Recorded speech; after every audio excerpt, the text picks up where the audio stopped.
At Kroger, we want our fresh produce to meet your expectations, which is why we're dedicated to doing up to a 27-point inspection on our fruits and veggies, checking for things like scarring. In fact, only the best produce like zesty oranges and crisp carrots reach our shelves. Because when it comes to fresh, our higher standards mean fresher produce. Kroger, fresh for everyone. Save big on your favorites with the Buy 5 or More Save $1 each sale. Simply buy 5 or more participating items and save $1 each with your card. Kroger, fresh for everyone. Impact of Influence, the Murdaugh family murders. This is the unfolding story of a powerful South Carolina family, the mysterious deaths they are linked to, and our quest to bring you the truth. Hello, friend. As always, grateful you're spending time with us, and what a day it was in the Alec Murdaugh double murder trial. I am Matt Harris.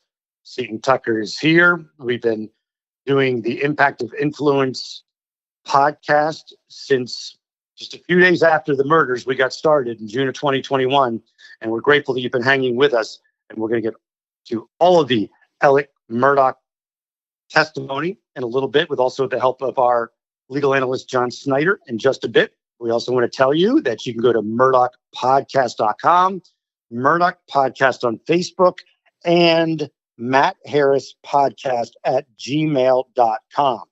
Now, in Walterboro, Seton Tucker. Hello, Seton. Not good morning. Good afternoon. I don't even know if it's morning or night at this point.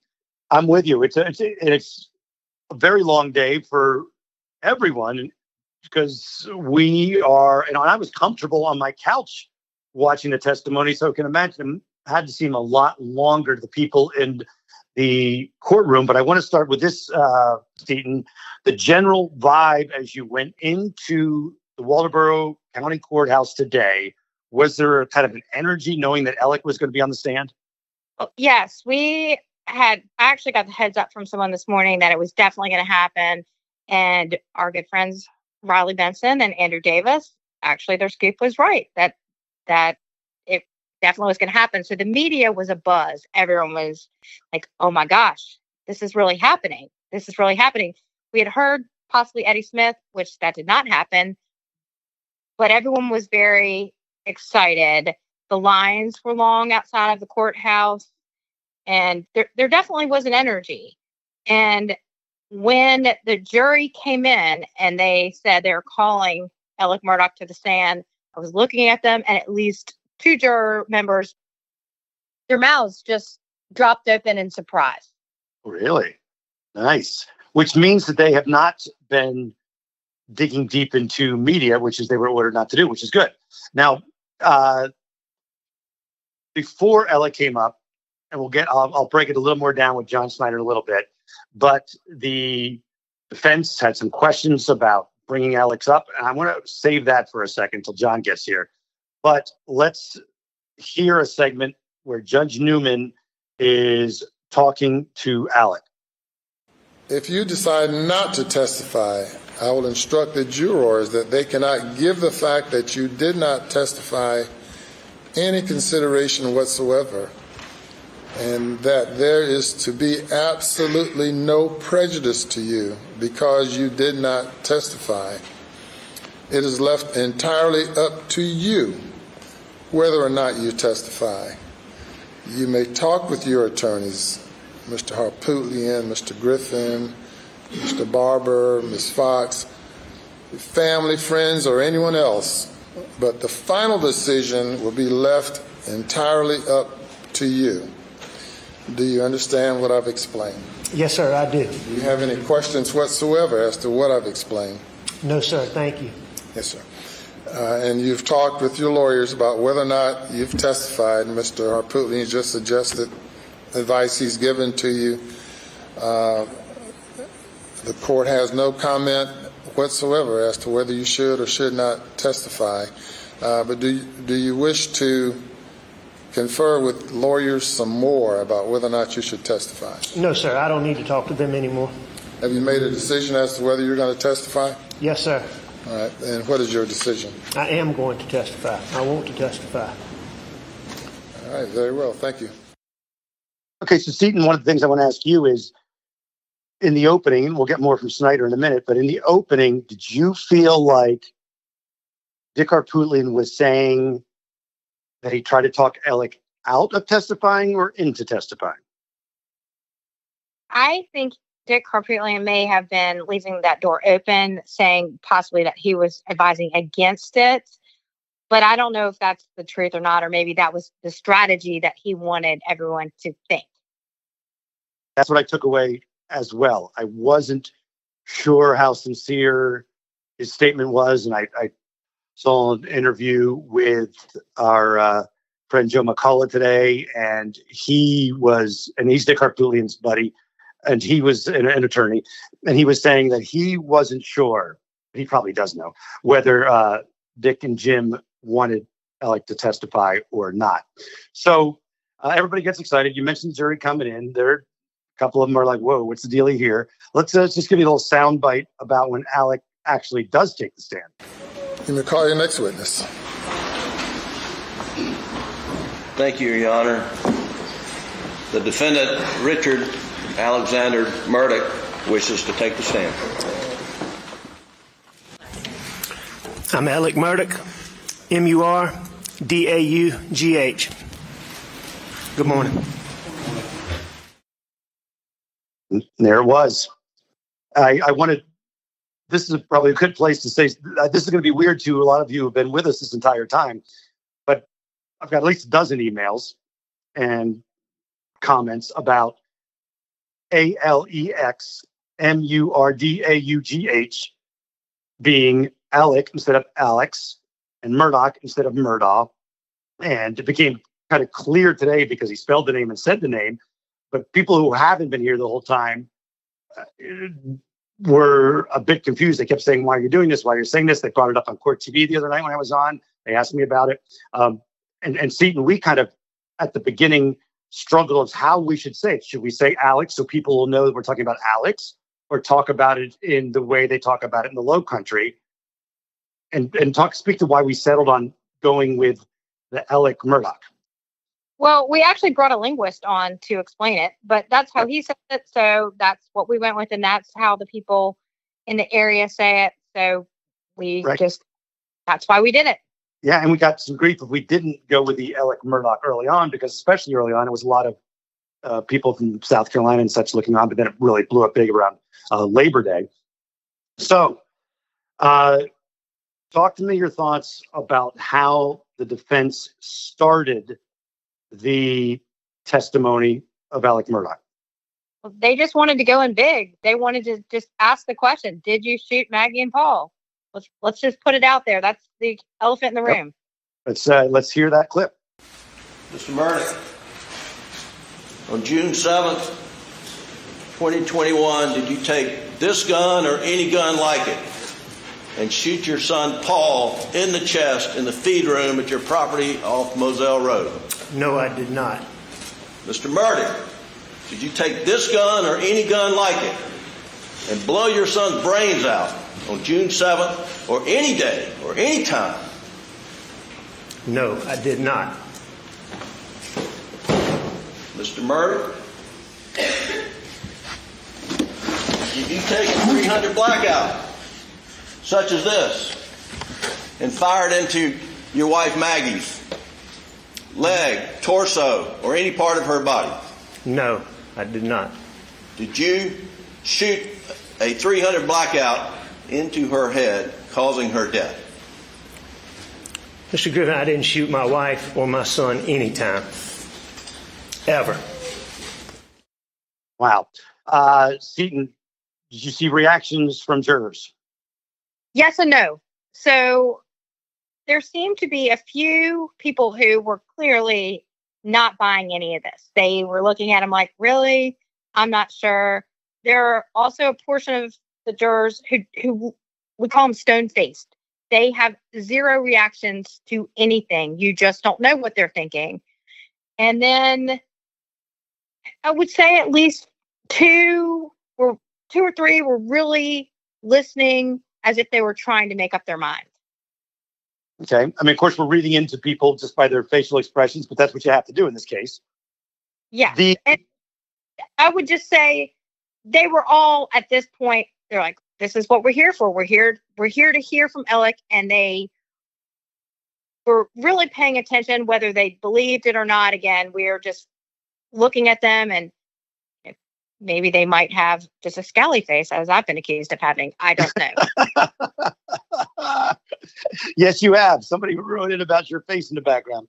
Anyway, we both agree, and we talked independently of each other, and then independently of me seeing some people, the talking heads on TV, about how it was a great way to start the defense. Was they didn't mess around. They went right into it with Alec.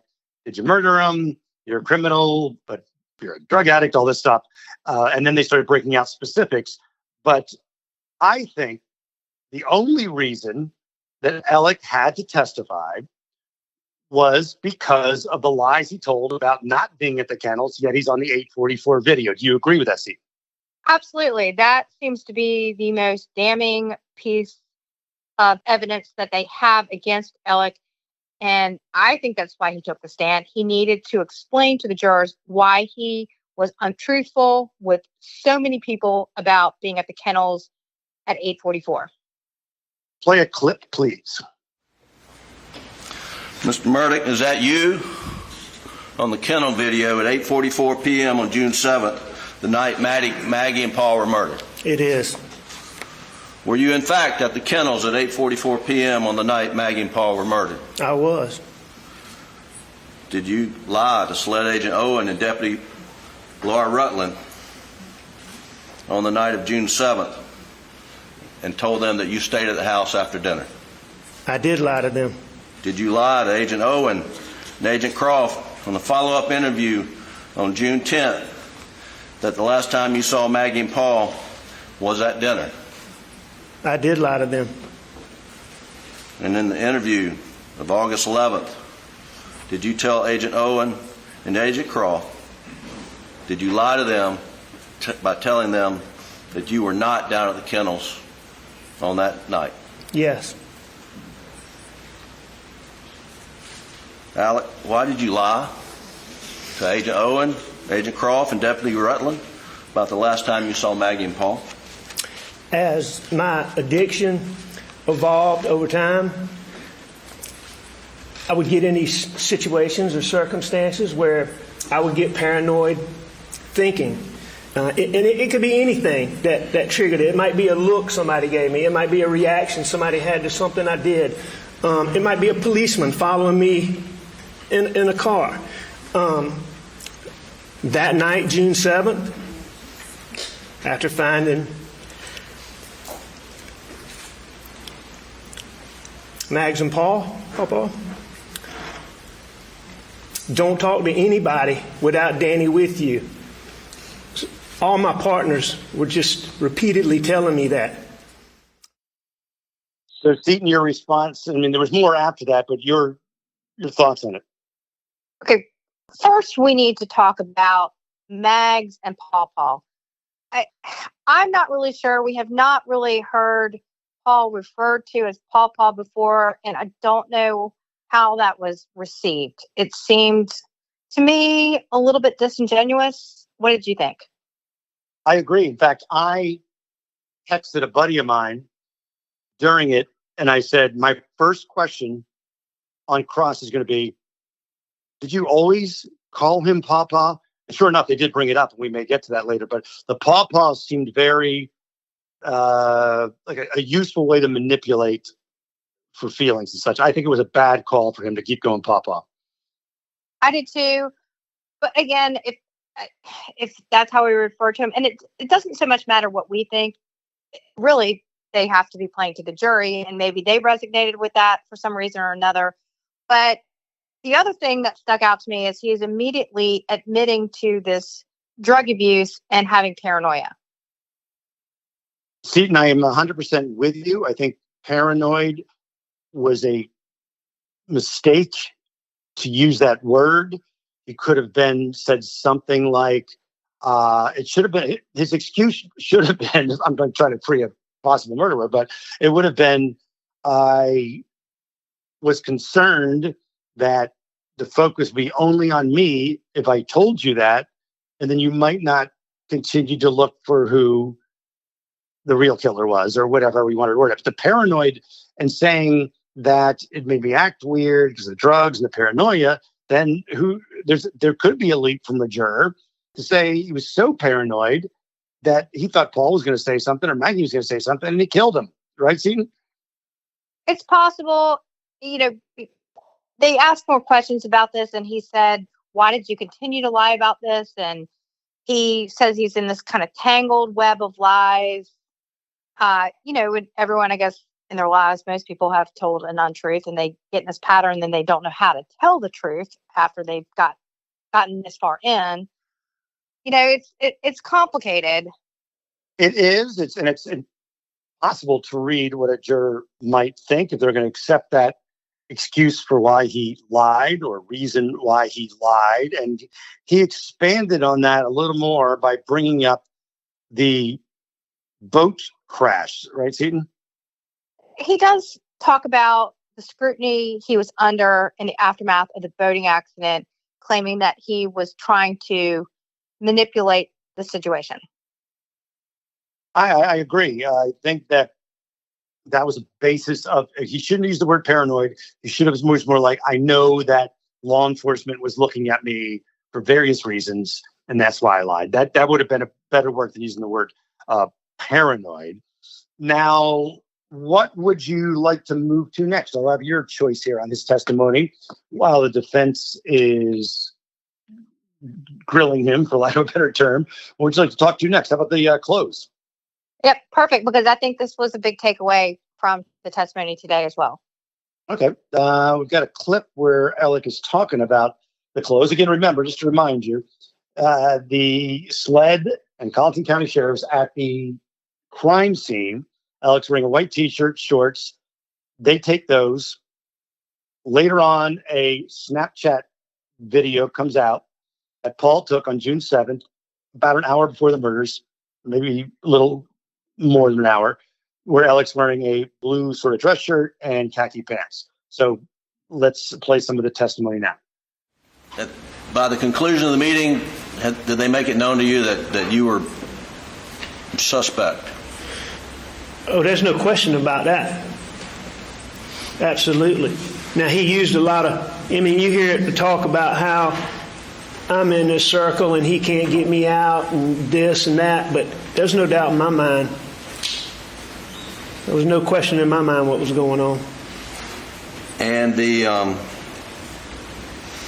and during that meeting, did they show you the Snapchat video of you trying to stand up the fruit tree? Yes.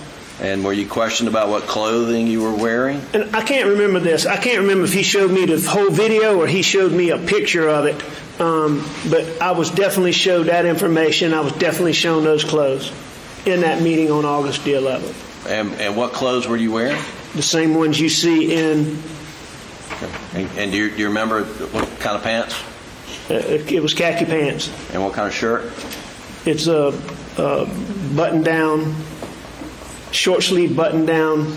I call it a dress shirt, but short-sleeve button-down dress shirt. Like the shirt you got there, but just short sleeve? Just like this, but short-sleeve, and it was colored. And it was, what color was it? Blue. Blue with some blue stripes.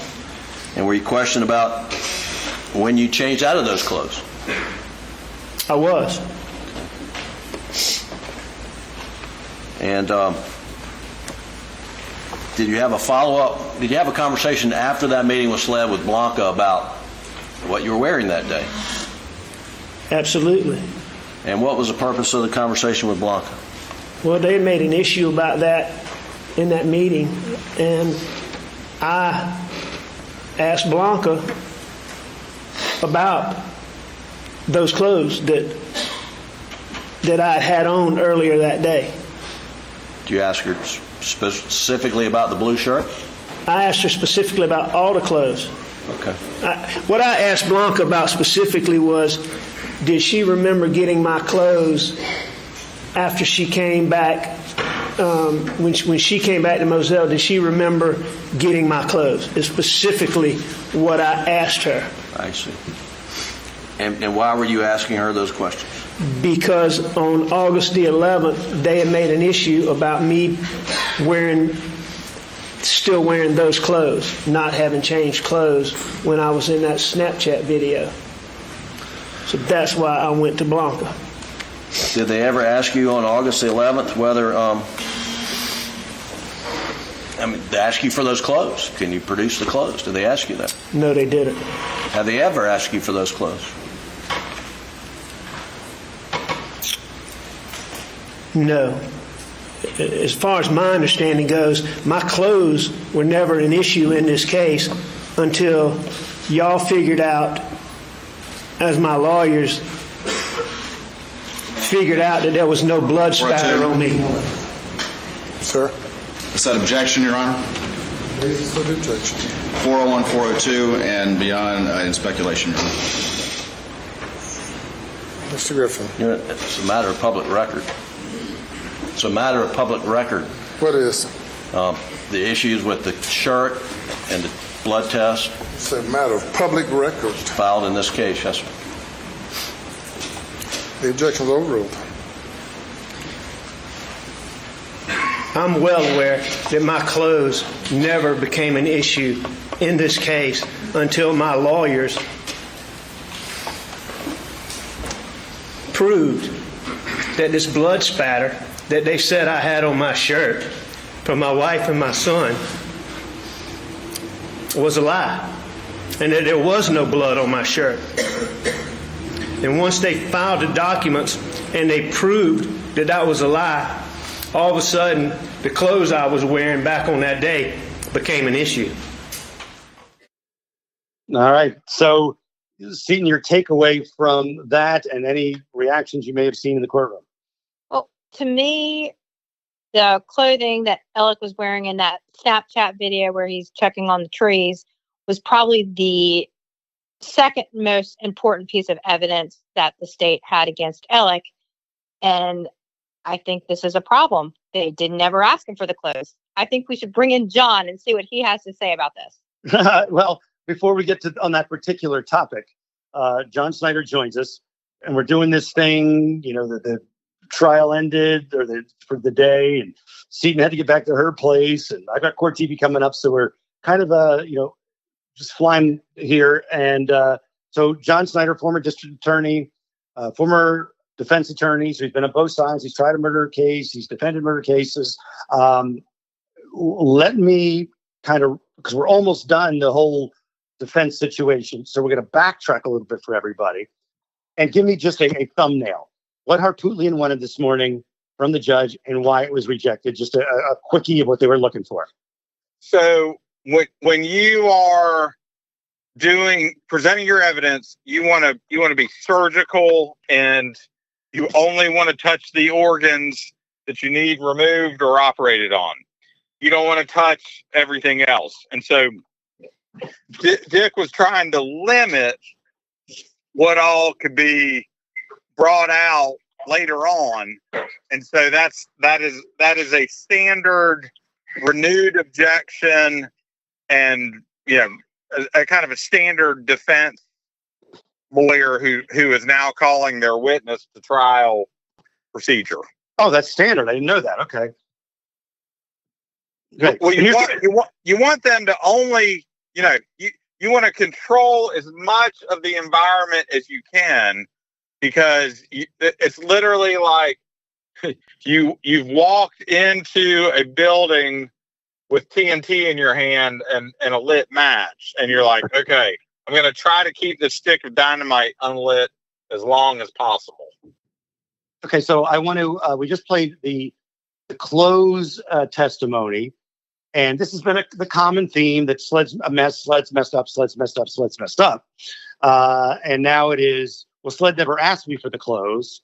They thought I was wearing these clothes, but when the evidence didn't support it, they wanted to get other clothes.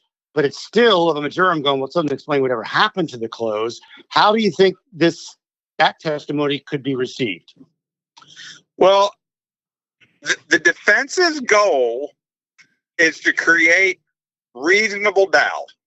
And so if the alleged murderer is on the witness stand saying, I never one time ever was asked to produce the clothing that they allege I was wearing at the time of the murder, I think that's a fair question and a fair way for the defense to say, folks, there may be a lot of evidence, but they never once asked the guy what he was wearing or where the clothes went that he didn't have on when they saw him later. And so from a defense standpoint, you're going to say, look, you guys are accusing this man of murder.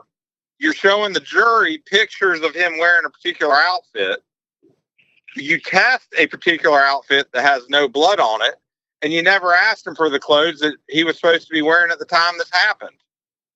What? And maybe you didn't. You told the grand jury that the shirt he was wearing had blood spatter on it, which doesn't appear that it did have blood spatter on it. And without commenting in any way about what actually happened, that is a fair argument for the defense to make, and they're raising the issue of the state's got to prove their case beyond a reasonable doubt. At Kroger, we want our fresh produce to meet your expectations, which is why we're dedicated to doing up to a 27-point inspection on our fruits and veggies, checking for things like scarring. In fact, only the best produce like zesty oranges and crisp carrots reach our shelves. Because when it comes to fresh, our higher standards mean fresher produce. Kroger, fresh for everyone. Save big on your favorites with the Buy 5 or More Save $1 each sale. Simply buy 5 or more participating items and save $1 each with your card. Kroger, fresh for everyone. Community is always worth celebrating. The same goes for the businesses born within them. And with Drizzly, the #1 app for alcohol delivery, you can find the biggest selection of beer, wine, and spirits that are Black-owned and women-owned and more. Then get them delivered in under 60 minutes. Now you can sip with purpose and discover great drinks with stories worth celebrating. Download the Drizzly app or go to drizzly.com. That's DRIZLY.com to start sipping with purpose. Progressive presents Adjusting to the Suburbs. I never thought I'd care about gardening until I bought a house in the suburbs. But now I find myself in conversations about liquid fertilizer, and I wonder, am I the fertilizer guy now? No way. Everyone knows the ratio between phosphorus and nitrogen, right? Yeah, I'm still totally cool. Anyway, when you save with Progressive by bundling your home and auto, that's the easy part of adjusting to the suburbs. Progressive Casualty Insurance Company coverage provided and serviced by affiliates and third-party insurers. Okay, well, here's the thing, John, too. John, the thing is, obviously you don't have to have motive for the prosecution, but it sure as hell helps. You don't have to, show evidence you didn't do it, but it sure as hell helps, right? So, yeah, you don't have to produce those clothes, but don't you think there's anybody on that jury going, well, if you didn't do it, just bring your damn shoes and your shirt and show people. But so that, it's kind of one of these Perry Mason moments.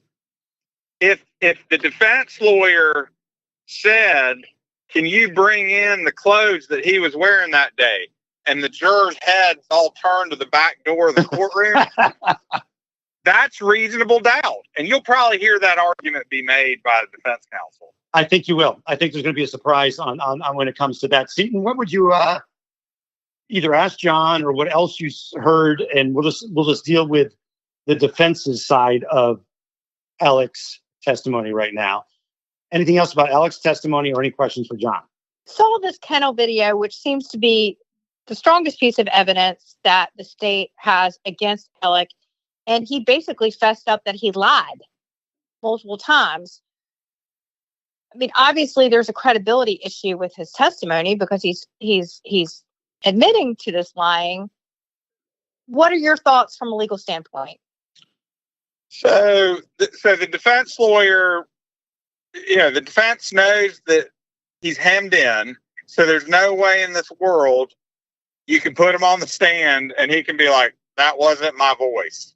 Right? Like, so does he establish credibility by coming to the stand to say, I lied? Maybe that may be the credibility. If his credibility is a Jenga tower, opening up with "I lied about that" may be the thing that ends up leading to his conviction. But it is the defense navigating around the evidence that's been entered in to give an explanation. And so what you're going to hear, I think, on cross, heavily, and on the state's closing, because the state will now argue last. They put on evidence. The defense has put on evidence, so the state gets to have the last word in this case. And you're going to hear, well, how do we know when Alec Murdaugh is telling the truth? Yeah. How do we know? We don't ever know. And that'll be probably kind of the closing message from the state, which is, here's what we do know. We do know when he was asked about whether he was there, he was there. And that's where these timelines that a lot of our listeners and a lot of experts on this case have posted on social media. These things are helpful, and the state will be using that exact type of argument in their closing to say there's no way in the world it was anyone but him. And he, you're going to hear now. You're going to hear all kinds of testimony about what a liar he is on rebuttal by the state. Excuse me. Do you think that Alec Murdaugh had to get on the stand to try to make sense to the jurors of why he lied so many times about this video? I think it's a calculated move. I think at the end of the day, your client gets to make those decisions. An attorney's job is to look at his client or her client and say, here's what I think, but you make that decision. And I guarantee you that both of those lawyers wrote him a letter or a contract that said, you understand the following if you testify. Do you agree to this? So that they are not later sued or have some case brought against him for ineffective assistance of counsel by calling him to the stand. Okay, let's move to now Creighton Waters gets up, and one of the first things he starts with is, well, Alec, you've tried cases, and even though it was for personal injury, it's been about, GPS stuff, phone stuff, all that stuff, which was, it really was just laying the groundwork to say, Alec knows all this stuff. He could have gamed the system. So that was where he went. And then he went on this whole thing about Alec Murdaugh and these badges. See, you want to talk about that a bit? Yeah. Alec Murdaugh, as his job as a volunteer solicitor, had a badge. He also, I think, had his grandfather's badge. And it appears as if maybe he used these badges. Sometimes he would keep it on his dashboard to gain favor with law enforcement if possibly he was pulled over, that sort of situation. So this did come into play from Creighton Waters. And at first I was really kind of confused about where he was going with this, but then it did seem to make more sense as he went forward with his line of questioning. To me, it didn't. To me, I feel a lot of people in a position, like I've known people who have had these little cards that you get that says my uncle's a state trooper or something, and they lay it out there or whatever. Bumper sticker. People put bumper stickers on the back of their vehicle because they think, well, if I have a state trooper bumper sticker on there, maybe if I get pulled over, they'll be nicer to me. No, it did go on too long. I mean, I think you could make now. I had heard that maybe what he's trying to say is, look, this guy, the privilege that he had, the influence he had, it was all going to go down the drain if he gets busted. So he's going to lose. He enjoyed being a powerful player, and that's another reason for the murders. I think it's a bit of a leap for me. I thought it was a long road to nowhere. They showed that in the hospital scene after the beach accident or the beach crash, that Alec had the badge showing out his pocket. Yeah. Okay. So where I am sitting, I am in the last row of media. So I have all the people in the courthouse behind me. And we have to keep in mind that the Netflix special came out yesterday, which I have not had a chance to watch yet, but really goes into this boating accident pretty heavily. So when they put up this image of Alec with this badge sticking out of his pocket from the hospital security camera, there was an ooh and ah from the people sitting in the gallery. Well, so I see what you're saying, because that's what I've heard. I haven't had time either because we've been watching all this and doing our jobs. That it's very boat heavy and makes, and I'm not saying, when I say makes, I don't mean it's not true, but it's a presentation of the Murdaugh clan being kind of nefarious and evil and trying to change the story. And so it leads right into that. But that doesn't mean the jury saw that documentary. So, but to me, it was a big bag of nothing. But maybe I'm just crazy. Snyder, did you see that part of it? And my question to you is even a bigger general question about when you have somebody on the stand is, do you have to weigh how long you're going on about something before it's like, okay, I'm losing everybody. I'm becoming annoying now. Well, yeah, I mean, remember, there's an element of theater involved in trial. And so you've got to keep your audience engaged, whether that's a judge, whether that's the jury. But I will kind of argue with both of you. I think this is Waters expertly playing the befuddling, kind of bumbling, I don't know what I'm doing. He knows exactly what he's doing. You're going to see that badge again. And that badge, yeah, these boys are all playing for closing argument. And everything that you see over the next few days is them lining up little bits and pieces that they're going to put into evidence and little bits and pieces they're going to argue. And so the theme of abuse of authority is an obvious theme that Waters is going to use. And so while it may seem kind of silly that he's asking about, what'd you do with that badge? Oh, you kept it on your dashboard. Everybody knew you were a big man. You're a big man, weren't you? Like, I was in a deposition one time and I got this guy just rolling, telling me how important he was. And most of the deposition, he told me he had no input or control over what happened. And I somehow asked him the right questions. And I was like, you're the big kahuna, aren't you? He's like, I am the big kahuna. And I was like, and you knew everything that's happening in this project, didn't you? And he's like, I did. And I was like, no further questions. And so, what seems to the layman pointless is all done with intentionality by both the prosecution and the defense. So in a case like this, in a situation like this with a badge, and they talk about he put lights on his car to appear as if he was some sort of special law enforcement person, a lot of it could be just getting the jury not to like a guy, right? Well, it's just to show that he likes to behave. He likes the title and investitures of one thing, and then acts in a completely different way. Seaton? So one thing that I did notice that I think was resonating with the jurors is that he remained calm throughout this cross-examination. He never let it get him flustered. And I personally thought that was effective for him. Do you think something about that, John?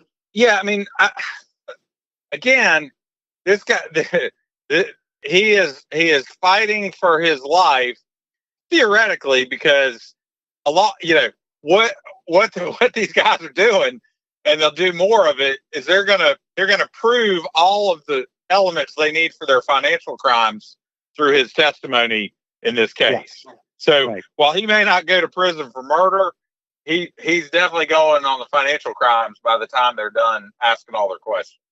And before we get to the financial crimes, I just want to mention something kind of interesting. Alec talked about getting police lights on his vehicle and asking the sheriffs in the area. And one of them was the Colleton County Sheriff, Andy Strickland, who he considered a friend.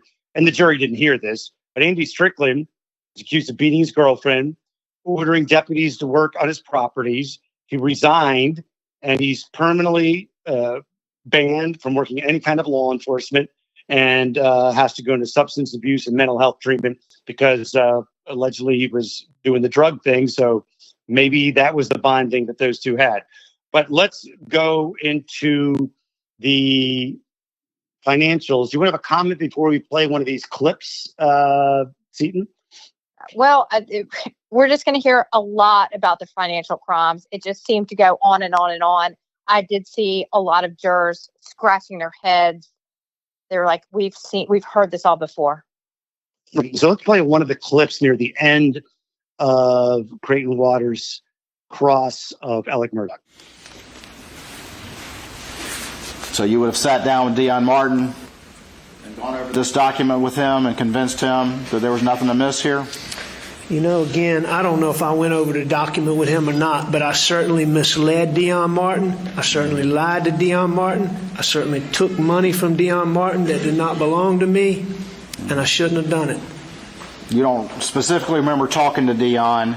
There was nothing in you that causes you to remember talking with Dion, sitting there with this document in front of him, as you looked him in the eye, knowing that you were lying to him the whole time. You don't even remember that?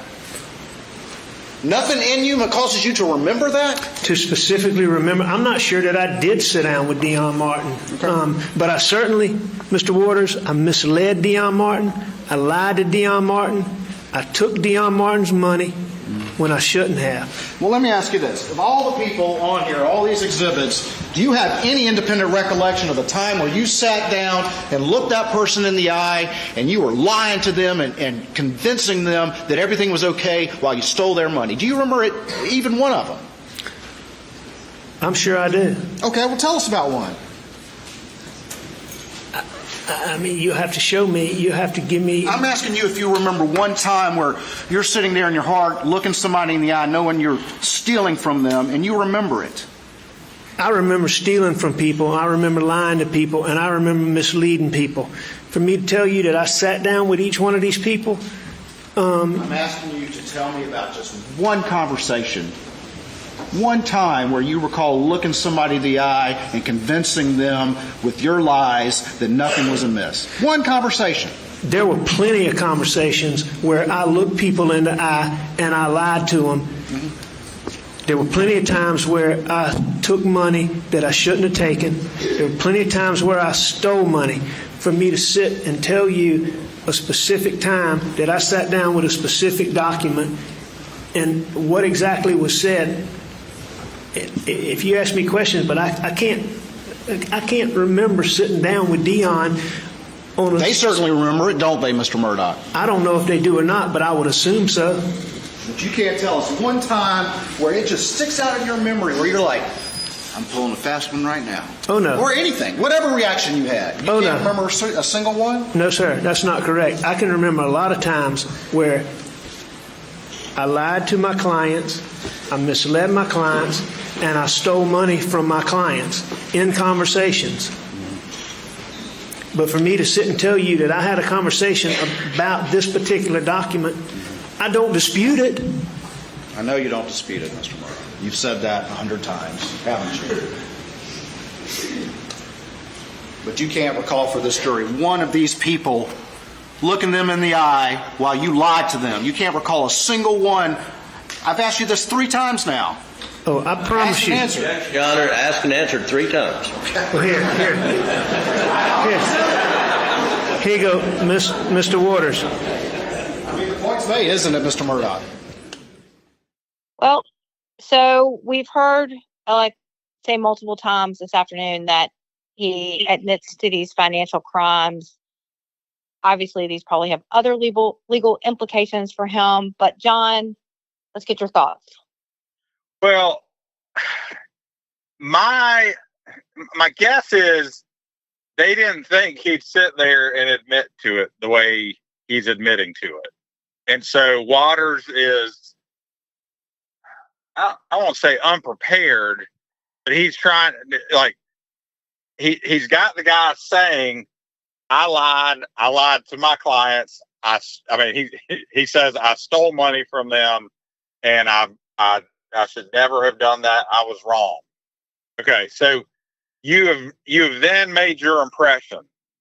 So the kind of righteous indignation of his questioning is undermined by today's Alec being candid and just saying, man, I totally did. I may not remember the day or the specific conversation, but I definitely did it. I mean, that's a guy that's, again, I know the interwebs will go aflame with this.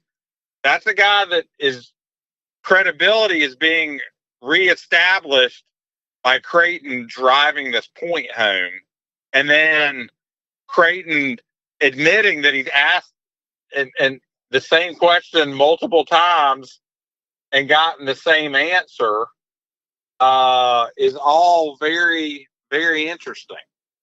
I know Alec says, hey, I'm admitting to all this stuff. Do we really need to go through all of these financial crimes?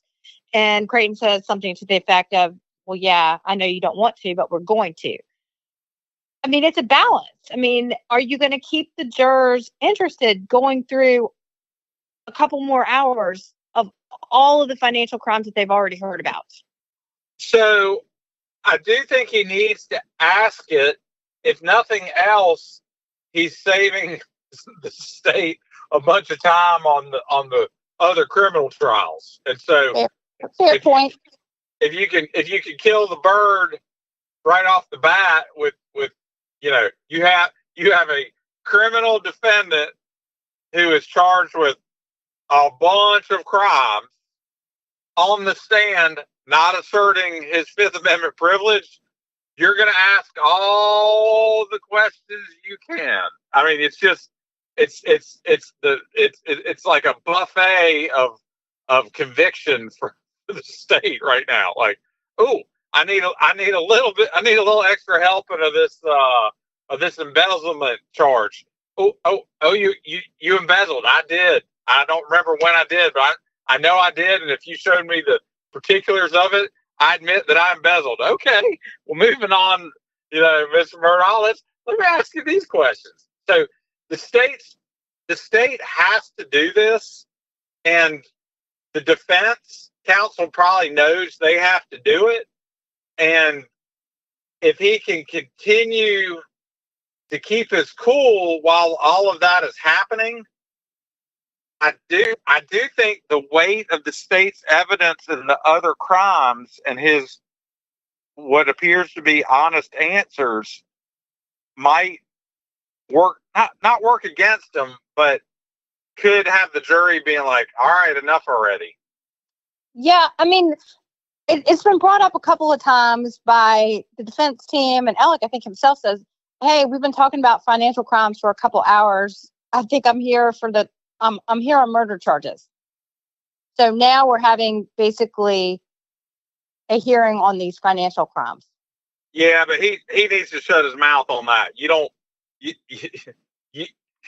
Chippy and chirpy is not what a defendant gets to be. He is charged with murder, and that attorney is allowed to ask the questions he's going to ask, and that is why he has two high-powered lawyers sitting at that table to make those objections. And Waters knows that eventually he's going to get snippy. He might snap, and that is why you do the beat down on stuff to see you act incredulous to see if the person being asked questions responds incredulously, and then you really get them. Well, he's remained calm thus far, but we'll see what happens tomorrow. The jury does not like sarcastic. They don't like it when witnesses don't take the process seriously. Yeah, I can imagine. Yeah, and because right now we are on week 5 of this trial, so these people have been there, sitting there for hours every day, listening to all this. So I think they would probably appreciate everyone else taking it very seriously. I agree completely. All right. Well, John, thank you so much. We appreciate it. As always, it was great. We lost Matt. He had to go on Court TV. So he won't be able to say goodbye to you. Well, that's okay. I'm excited to keep giving feedback and looking forward to listeners' questions that we can answer over the weekend. Sounds good. We will talk soon. Thank you. Bye. Bye. All right. I guess I'm going to have to do the wrap.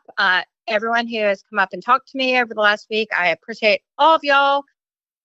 And if you would like to reach out, you can reach us on our Facebook page, which is Murdaugh Podcast, and we will talk soon. At Kroger, we want our fresh produce to meet your expectations, which is why we're dedicated to doing up to a 27-point inspection on our fruits and veggies, checking for things like scarring. In fact, only the best produce like zesty oranges and crisp carrots reach our shelves. Because when it comes to fresh, our higher standards mean fresher produce. Kroger, fresh for everyone. Save big on your favorites with the Buy 5 or More Save $1 each sale. Simply buy 5 or more participating items and save $1 each with your card. Kroger, fresh for everyone.